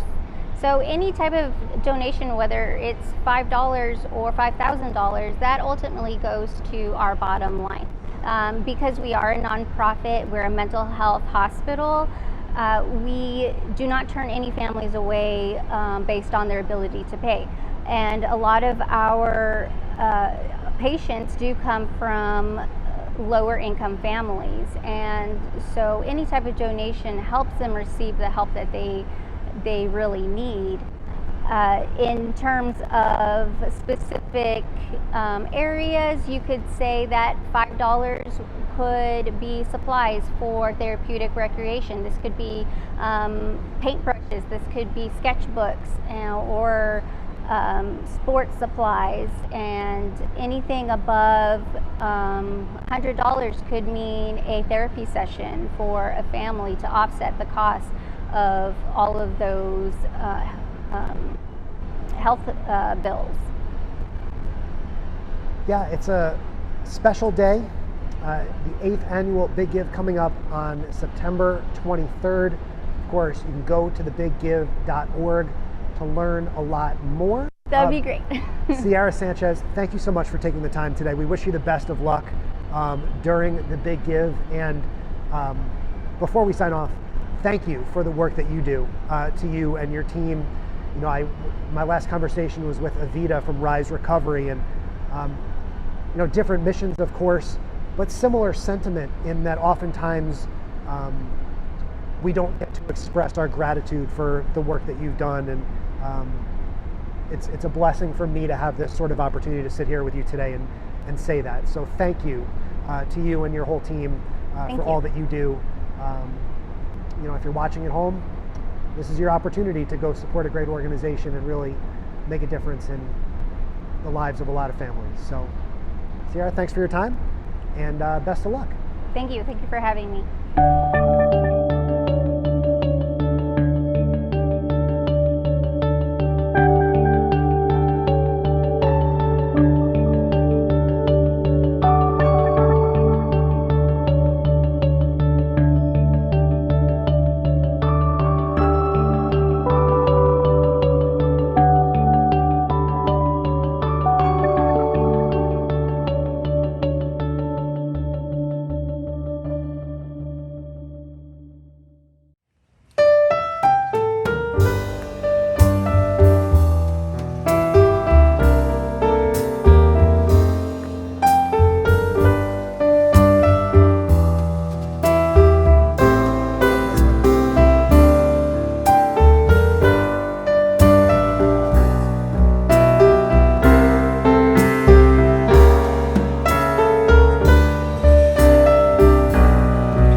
Welcome back to the Big Give 2021 Live. My name is Chris Strub, the Giving Day guy. We've got another awesome nonprofit guest here with us, and her name is Madison Rivenberg.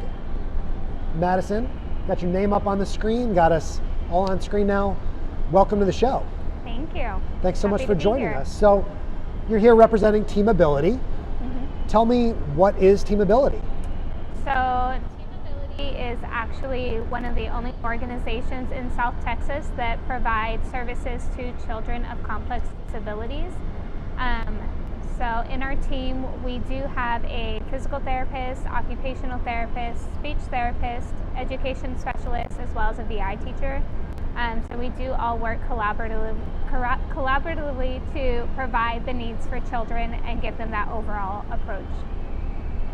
And what exactly do you do at Team Ability? So I'm the physical therapist. So I can give you a quick example. Every morning when we get to work, we look at our caseload for the day and say if I see a patient, I want to work on sitting balance. As a team together, I'll say, okay, I'm going to work on sitting balance today. My occupational therapist might say, well, I've been working on reaching and grasping with their left hand. Can you incorporate that while you're sitting? Meanwhile, the education specialist will say, okay, they respond better to maybe objects that are shiny and gold. So then they'll collect activities to provide that child with the resources they need to better engage during my therapy session. How would a parent maybe know if their child needs to work with Team Ability? Yeah, so we do partner with different organizations in the community, and a lot of times we do get referrals. We'll do different evaluations. So just if they have any sort of disability, if they have trouble walking, talking, manipulating objects, or trouble seeing, we do get referrals for that, and we do have different specialty programs to address each of those issues. So the Big Give 2021, the 8th annual Big Give coming up. When someone wants to make a donation to your organization, can you talk about where those dollars go and how those dollars help the work that you do? Team Ability has actually been working with Big Give for the past 6 years. So a lot of that money, 75% of our resources for funding our different programs come from events such as Big Give, our donors and grants. So these fundraising events really mean a lot to us because without them we aren't able to provide these services for our children. Talk about the specificity of where those dollars go. Like if I donate $20 or $50, like what specifically does my donation mean to Team Ability? Oh Okay, so for example, it gives us the opportunity to either provide or purchase resources that we can use in clinic, but Team Ability also sees all children no matter of the family's ability to contribute or not, so those funds might also go to cover those children to be seen at our clinic. Can you talk about over the last year and a half how your work has changed, what you do on a day-to-day basis? How have you had to adjust to the still ongoing pandemic? So I know. I've actually only been with Team Ability for a year, so I kind of came mid-pandemic, I guess. But some of the things we've incorporated, we have different rooms in our clinic, so we try to keep the families. Unfortunately, right now we're not having any siblings, but we're still able to stay open and still see our families following all COVID precautions, of course. So it's been rough. You know, we still have some cancellations, but we just still see our children. We still provide the resources. For a long time, we did do telehealth, so we are able to provide the services to families in their home as well. And you talk about you're working with other nonprofit organizations within the community. Like, what sort of partnerships do you guys have with other groups? Yeah, so we just reach out to different organizations, different doctors, just organizations to really make sure that they know the services that we offer. One thing that we are really looking forward to, we are moving to a bigger facility next year. So we're moving to a larger area so we can provide for more children in our community. And that is at the Multi-Assistance Center at Morgan's Wonderland. So that's one of our big partnerships as well. Sounds like it'll be fun to move over we're excited. Closer to Morgan's Wonderland. Yes. That was one of the places I was hoping to go this fall. I've heard a lot of good things. Have you been there? I haven't been since PT school, so it's been a few years, but I know they've been having events all summer for the kids, and the families love it, so I'm excited to be closer to that as well. What is it about your job that makes you love going to work every day? Oh man, it's just the small victories. So I kind of talked about sitting balance earlier. Seeing a child sit for the first time, even if it's just for like 5-10 seconds on their own, that is a huge milestone for them and their families. Or even if they pick up their head to look at their mom or their sibling for the first time. I'm like checking my sitting balance while I'm here. This is like my 10th interview today, so bear with me. But yeah, just the small little victories that we take for granted every day, seeing these kids accomplish those things, whether it's visually attending to an object for the first time or reaching for a button. I just love seeing that, seeing the child's success, but also how excited the family and our whole team gets for the kids. It's just one big family, and I like it. And so you mentioned this will be your first big give, but you're familiar with the concept. What do you think a day like this means for the San Antonio community and the greater South Central Texas area? It really provides organizations like Team Ability to reach out to the community and just fundraise, so we are able to provide the unique services that each of our organizations provides to San Antonio. Is there anything else before we run out of time here? Is there anything that you want to add that we haven't spoken about yet? I don't think so. I'm just thankful for this opportunity and for all of our donors and grants and just everybody who donates and just participates with our organization. We're thankful for all of you. And I'm going to bring up your website here also. Can you tell us what that website is and kind of what people are seeing as I bring it up here? Yeah, of course. So on our main website, teamability.org, you'll see some pictures of our different kiddos and just the different services we offer. So most of our kids do require support. So for PT, if I'm getting them up and wanting them to move their legs to go towards desired objects, we have a harness system, overhead tracking system. So that's just kind of what some of the pictures are filtering through. A lot of our kiddos have visual impairment, so we do a lot of activities with the lights out, black light play, spotlight, just to really get them to focus. And then you can also just see the different programs and services that are offered through Team Ability. What's the two-step gala? Oh, so that's coming up in October. All right, there you go. So it's just an annual fundraising event. We invite different donors throughout. They have a silent auction and food. It's a lot of fun. Just another way for us to reach out to the community and fundraise for our kiddos. Can you do the two-step? I'm not going to can't. put you on the spot. I can't. I'm not. Did not you go even last gonna year, though? agree. Were you at the gala last year? No, so they didn't have one last year because of COVID. Gotcha. So this will be my first one, but All I've right. heard wonderful things about it.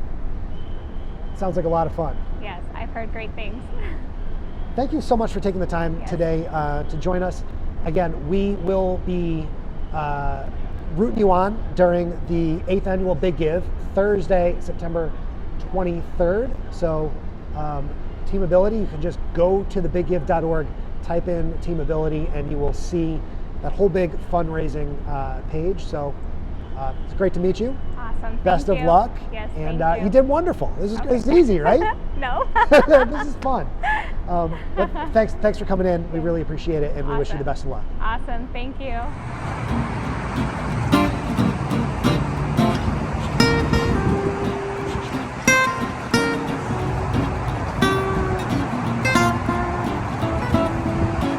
You having fun in there? Yeah. You guys, it's me, Spurs Jesus. Today is a huge day in San Antonio. Not only is it the retirement day of Manu Ginobili's jersey, but it is the Big Give here in San Antonio.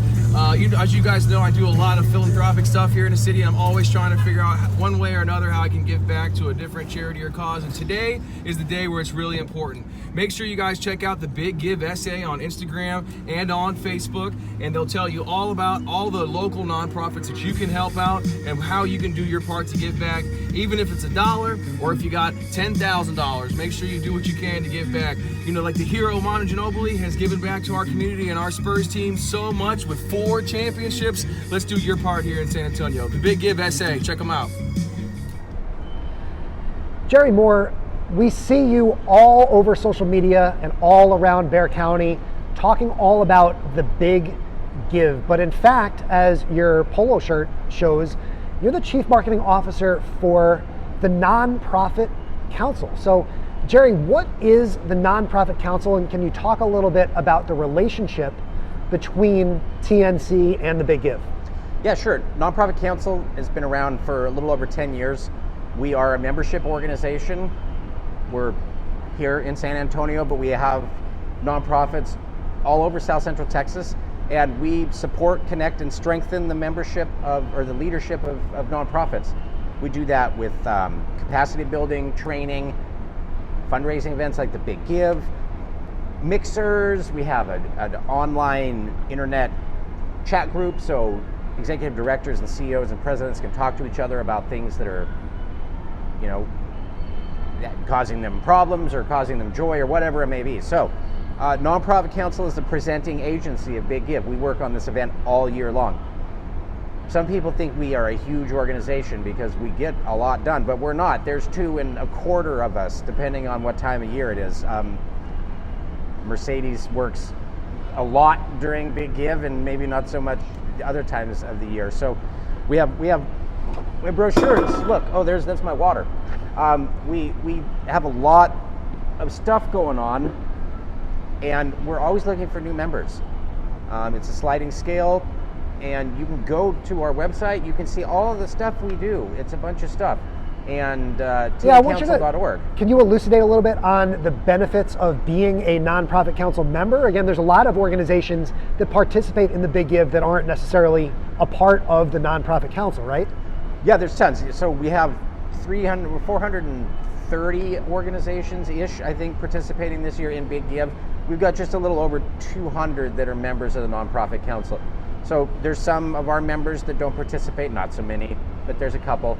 But obviously not everybody that participates in Big Give is a member of the Nonprofit Council. So there are a bunch of benefits, including this year, TNC, Nonprofit Council, has added a Match Minute prize Let's bring that up on the screen here, for our members.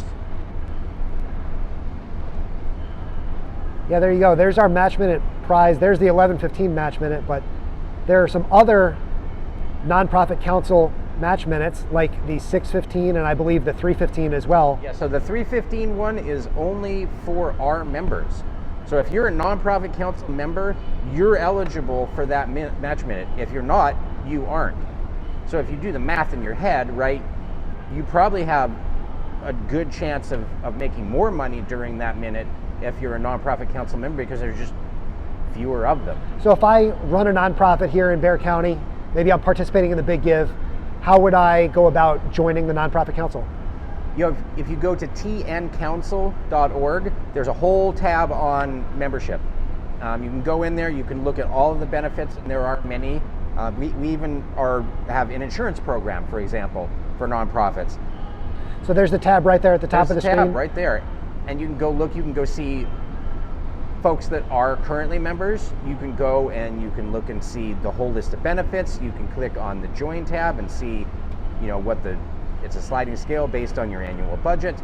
And it's a very valuable membership. Our members say time and time again to us how much they appreciate and how much they get out of being members of the Nonprofit Council.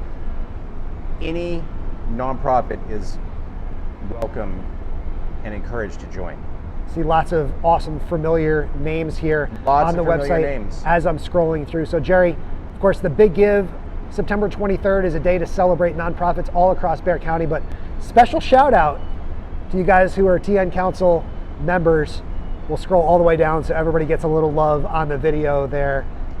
And Jerry, there you go, tncouncil.org. And you can click around for much more information about how to join the nonprofit council. It's a beautiful thing. Yeah, it's a good thing. I mean, did I mention we have mixers? We have mixers. Who doesn't like a mixer? I miss mixers. Yeah, well, we had mixers. We will have mixers again, I promise. They're coming back one way or another. tncouncil.org to learn more all about the nonprofit council.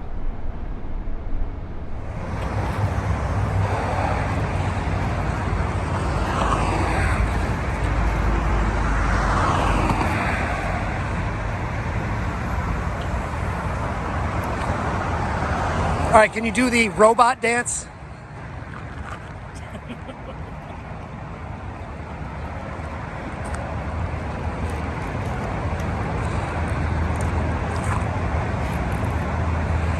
All right, can you do a flapper? Kind of give me the hands waving in front of you. I mean, in front of your belt buckle. Yeah, there you go.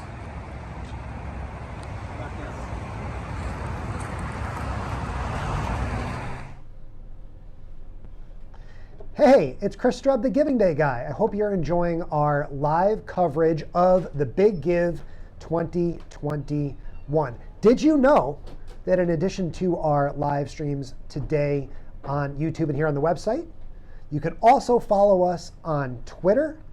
Our Twitter account is @TheBigGiveSA, and it's a great place to keep in touch with some of the behind-the-scenes action that's taking place here at the Big Give headquarters in San Antonio. So make sure if you're watching on your iPad, you just grab your iPhone, go to Twitter, and you can follow us @TheBigGiveSA on Twitter.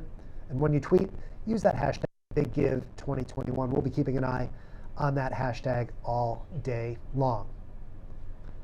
Now back to our content. Now back to our fun live stream content.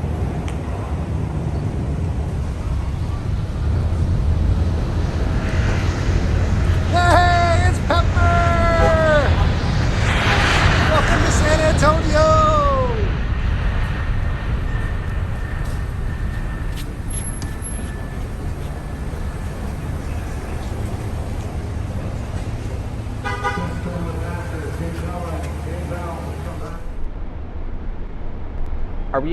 Are you doing these, are we going to do these chronologically? Can I say that this wraps our, or should I just leave that out? I would leave that out. I'm going to leave that out. Okay, good. Well, hello again, and welcome back to Big Give Live. This is Jerry Moore with the Nonprofit Council, and now we are joined by the infamous and illustrious Hugh from Big Brothers Big Sisters of South Texas. Hugh, welcome to the set. Jerry, great to be with you. Thank you so much. Yes, thank you. So you guys are legendary in the Big Give community, not just for the fabulous party you throw, but the success you have in fundraising every year. Thank you. So that's part of the reason we've invited you, and we like you. And you're a member of the Nonprofit Council, not your organization. So thanks for all of that. Let's start by talking a little bit about what Big Brothers Big Sisters does, for those who may not know. Sure. And you can tell us, about your agency and your presence here in town and all that kind of stuff, and we'll move from there. Happy to. Big Brothers Big Sisters of South Texas has been in San Antonio since the 70s, since about 1974.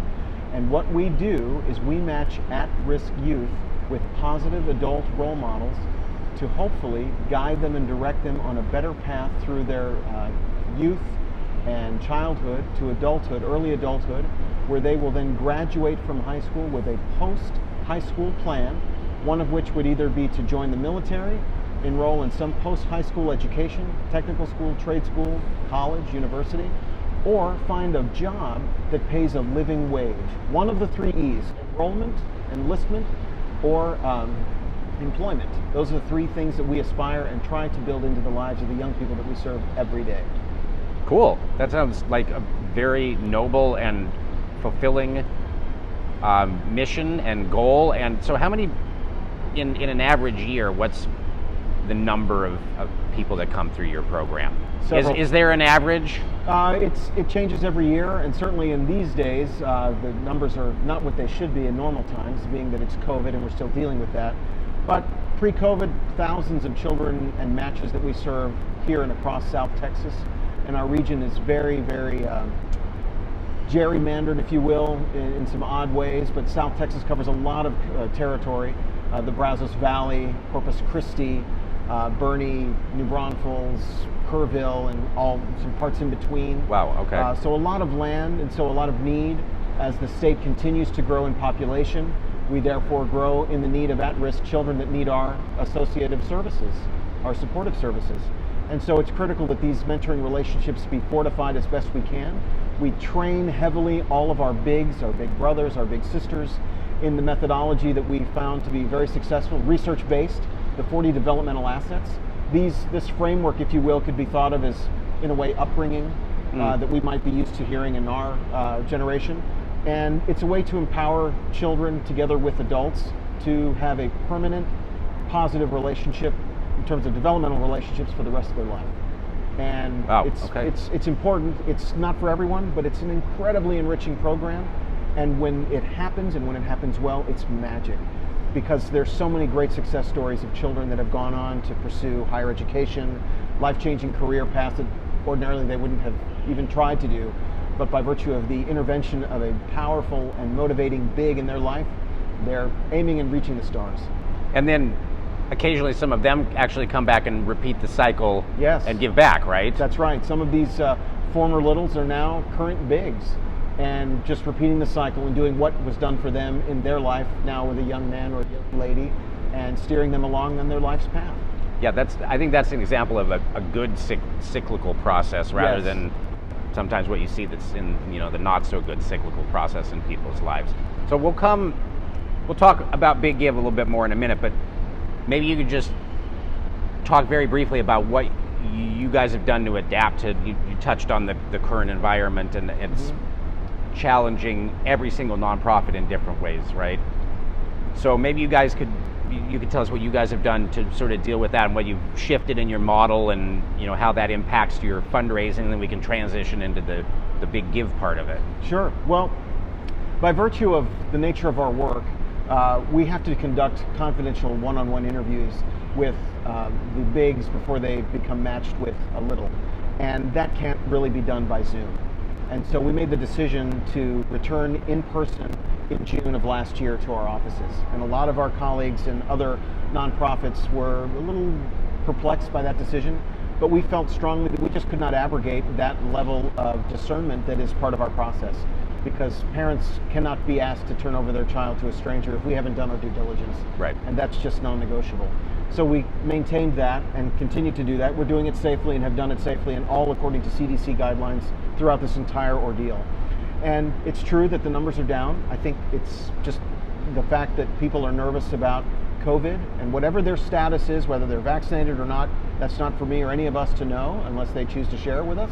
But we're going to continue to be there, present, in person, to the very best of our abilities, and offer every opportunity for the bigs to be able to mentor and contact whether it's in person or virtually, with the little that they have been matched with, and to continue to match new bigs to littles that are waiting throughout this entire process as safely and as humanely as possible. And it does mean that the numbers are down, and so we do need more bigs. So to those within the sound of my voice, please come seek us out, because there is a child waiting to be matched with you, and we need you. We need San Antonians and around the community to come together and to get matched with either a little boy or a little girl, because they need you. And our community and our future needs you, because we are in essence in a human capital development business, and that's what we're trying to do with every single match at a time. And so it's true that COVID has required some pivoting on our part, but that's the same with everyone. And we hopefully have done it with grace and with poise, and not making people feel uncomfortable. But we want to do it in a methodical way that accommodates everybody's concerns. Because when you're mentoring a child, when a child's life is in your hands, that's the greatest gift you could ever have. And so we're going to take it with every step of the way, carefully, cautiously, with all of the current context, informing every single decision that we make. Wow, well said. So to kind of wrap that part of it, if people are interested in knowing more or becoming involved, well, what do they do? Go to the website? Go to the website, bigmentor.org, and they can click on volunteer, and that'll take them to an application page, and then within 24 hours they'll be scheduled and contacted for an in-person interview and or an information session at our office, where we're still conducting the trainings in person with social distancing, of course, and where mask wearing is concerned.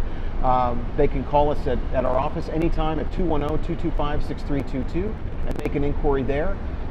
We just need people, and what we find is that the bigs that are already in the program are the best referrals, because good people know other good people, and that's a pipeline that is just priceless. So we're confident that the bigs that are currently enrolled will continue to feed us new and great prospects. Awesome. So now let's talk about Big Give. Big, that's nice, right? There's big in both, kind of both of the things. I would say that based on not only experiences here in our market, but across the country, those matching dollars are the thing that make the biggest difference. We have endless data on how that drives donations and dollars earned, traffic, visuals, all of that. So good job there. Thank you. Is there anything that we haven't touched on that you want to talk about? You know, matching gifts to get are hard. They're hard to get at any time. But I strongly encourage all of my fellow agency colleagues to consider making another play for them, because you never know who's going to say yes at the right time.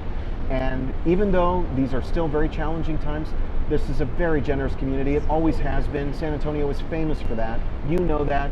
Fellow agency colleagues know it. And you just never know when you're going to ask what the response will be. So keep pushing, keep plugging. You never know what it's going to result in, and it could just be the best decision you've ever made. And it was an eye-opener for us. We tried it, we were bold, and we now have some positive results as a result of that. That's something a little bit differently that we're doing, but I'll tell you what, just to be able to have the party and host it and have so many great friends and new friends come and celebrate with us, it's going to be fantastic. Well, looking forward to that. Great job on the matches, and speaking of matches, Big Give has a lot of match minutes, lots of money available for all of the participating agencies, so take a look at those on our website. Under the drop-down prizes, match minutes there. Hugh, thank you for joining us. Oh, it's a delight. Thank you for the invitation. Yeah, of course. I am very much looking forward to joining you at the party a little later on down the road. And that's going to do it for this episode of Live with Big Give. Go to the website, thebiggive.org. Go support your favorite agency. Or if you don't have a favorite agency, go find one. Or if you already have one, go find another one. Go donate. It's a great cause. Our 24-hour South Central Texas Giving Day, thebiggive.org. See you soon.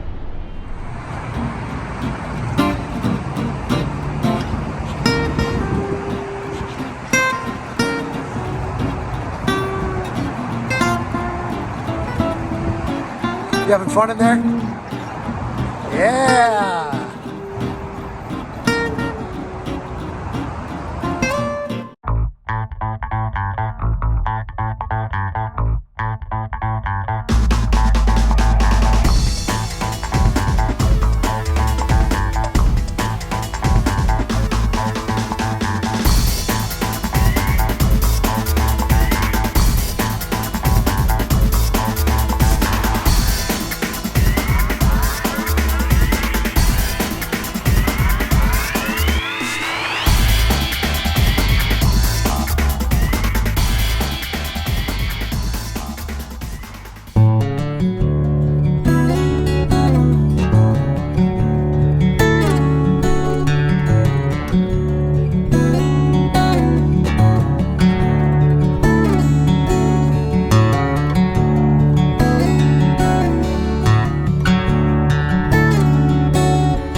jump.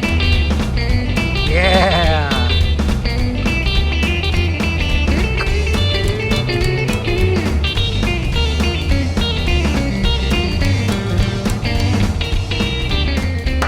Scott,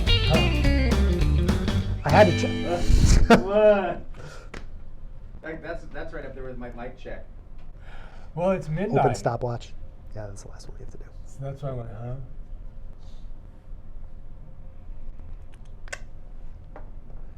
So we're going to do 2 minutes to midnight. So this will be exactly 2 minutes. Scott McInich. Oh, I didn't clap this time. No, you didn't. Oh, you needed to clap. It's going on midnight. Let's try this one more time. Scott trust me, this is how goofy we are on Big Give Night as well. With 2 minutes to go. We are counting the seconds here. I've got the stopwatch up here. We are here live with you guys on thebiggive.org. We know that you're here watching that final countdown along with us. But here's the most important thing. It is not too late to get that final donation in right now. No, it's still 90 seconds. You got 90 seconds to log on. We told you before about how simple it is to go onto the website, even if you haven't made your donation yet, and someone just texted you, hey, Jeremy, you got to check out this Big Give thing. These guys have been live for 18 hours in a row. Now is your chance to go on and support some organizations around the Bexar County area that you may be familiar with, and some that you may not be familiar with. And there's not a better day during the whole year to do that. It's the only day. I mean, you support throughout the year, but this is the only day to really celebrate and really kind of lift up the nonprofit sector. It's such a special day. And Scott, we always want to sign off with gratitude. I want to quickly say thank you to you, to Jerry and Mercedes, and to the disembodied Pepper here for having me back here in San Antonio for my 3rd year, and of course the 8th year of the Big Give. But thank you to you guys, to all the sponsors. And you got any thank yous you want to get in here? 30 seconds. Well, I want to thank you for helping us out throughout the day. My pleasure. In August to help us do some pre-production and good all old of our August. sponsors. Back in the day. Back in the day. But thank you to all the sponsors, the foundations, everyone that supports Big Give, and most importantly, you, the donors who support the nonprofits. That's who it's all about. Participate. It's you guys watching at home. Yep. We want to say thank you to each and every one of you. We wish you could all hang out at a big party or something, but here we are making sure that we use our last 5, 4, 3, 2, 1. Woo-hoo! I'll put some fireworks in the post-production here. We'll add some sound effects and everything. But Scott, thank you again. It's always a pleasure. And until the Big Give 2022, I'm Chris Strub. This is Scott McInich. We will see you next year. See you next year.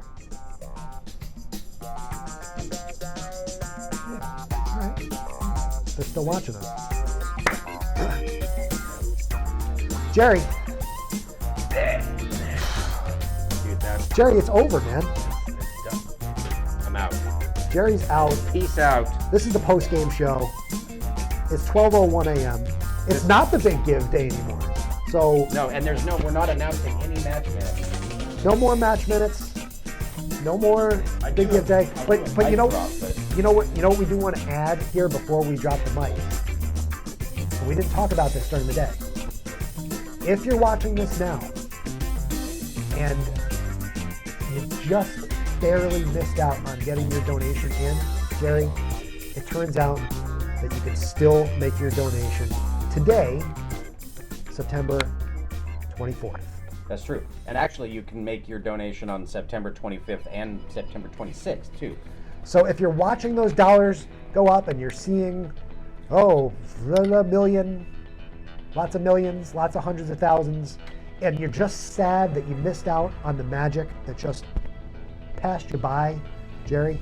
You can still get some magic. Yeah, we have to have Jerry put the... I prematurely ejected the microphone. We'll have this up on the big screen up at 12:05. But we do want to say cheers. Cheers. To you. We will have... Cheers to you, Jerry. Yeah, thank you. There may be a beverage or two in our near future. Maybe yours as well, if you choose to imbibe an adult beverage or a I believe that I see non-adult Mercedes beverage. coming with a beverage right now. There might be a beverage on the way. So thank you again for a magical day. This has been just awesome. The 8th annual Big Give. Better than Disney. Better than Disney. I mean, where else can you see a dancing pepper running all around the Riverwalk? They don't have one. No. We better copyright them before... I'm going to go do that now. Cheers to you guys. Thank you for watching. Thank you for sticking with us. My name is Chris Strub, the Giving Day Guy. You can find me on social media at Chris Strub. You can find these guys at TN Council on Twitter, and Big Give SA on Facebook. Go stalk us into the night, and you know what? Go make some more donations before you fall asleep. Why not? Thank you so much, everybody. We'll see you in 2022. See you next year.